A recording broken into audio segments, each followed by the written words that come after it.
మోకాళ్లలో గుజ్జును పెంచి నొప్పిని తగ్గించి సర్జరీని దూరం చేసే ఫ్రీడమ్ వాక్. పెళ్లైన చాలా రోజులకి ఆ ఇంట్లోకి మనవడొచ్చాడు. ఇంటిల్లిపాదికి పిల్లాడంటే ప్రాణం. బుడిబుడి నడకలు, చిట్టిపొట్టి మాటలతో మురిసిపోయేవారు. నాన్న, తాతయ్యలతో కలిసి ట్రాక్టర్ ఎక్కి తిరగమంటే ఆ బాలుడికి సరదా. కాని ఆ సరదానే ఆయువు తీసింది. దీంతో సందడిగా ఉండే ఆ ఇల్లు ఒక్కసారిగా మూగమోయింది. పెళ్లైన చాలా రోజులకి ఇంట్లోకి మనవడొచ్చాడు. ఇంటిల్లిపాదికి పిల్లాడంటే ప్రాణం. బుడిబుడి నడకలు, చిట్టిపొట్టి మాటలతో మురిసిపోయేవారు. నాన్న, తాతయ్యలతో కలిసి ట్రాక్టర్ ఎక్కి తిరగమంటే ఆ బాలుడికి సరదా. కాని ఆ సరదానే ఆయువు తీసింది.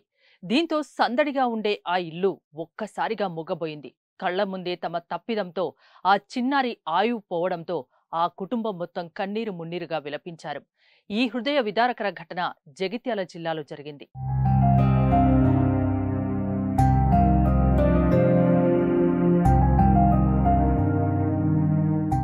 తాత నడుపుతున్న ట్రాక్టర్ ఢీకొని 4 ఏళ్ల మనవడు మృతి చెందిన ఘటన ధర్మారం మండలం దొంగతుర్తిలో విషాదాన్ని నింపింది.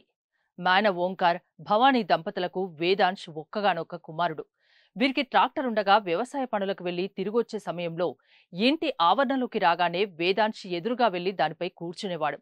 అనంతరం వాహనాన్ని నిలిపే చోటు వరకు తాత లేదా తండ్రితో కలిసి ప్రయాణించేవాడు. గురువారం ఉదయం ఓంకార్ తండ్రి ప్రభాకర్ ట్రాక్టర్ను పొలం దగ్గరకు తీసుకెళ్లి పనైపోయాక మధ్యాహ్నం ఇంటికి చేరాడు. రోజు ఎదురొచ్చే మనవడు రాకపోయేసరికి లోపలే ఉండొచ్చని భావించిన తాత ట్రాక్టర్ను చెట్టు నీడన నిలిపేందుకు తీసుకెళ్లాడు. వెనక్కి తీస్తుండగా అదే సమయంలో వెనక నుంచి వచ్చిన వేదాంశ్ను తాత గమనించలేదు. దీంతో ట్రాక్టర్ టైరు కింద పడడంతో వేదాంశ్కు గాయాలయ్యాయి.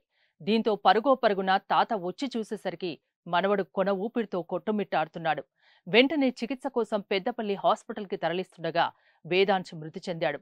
ఒక్కగానొక్క కుమారుడు మృతి చెందడంతో కుటుంబ సభ్యులు కన్నీరు మున్నీరుగా విలపించారు. మృతుడి తండ్రి ఓంకార్ ఫిర్యాదు మేరకు ట్రాక్టర్ నడిపిన ప్రభాకర్ పై కేసు నమోదు చేసినట్లు ఎస్ఐ తెలిపారు.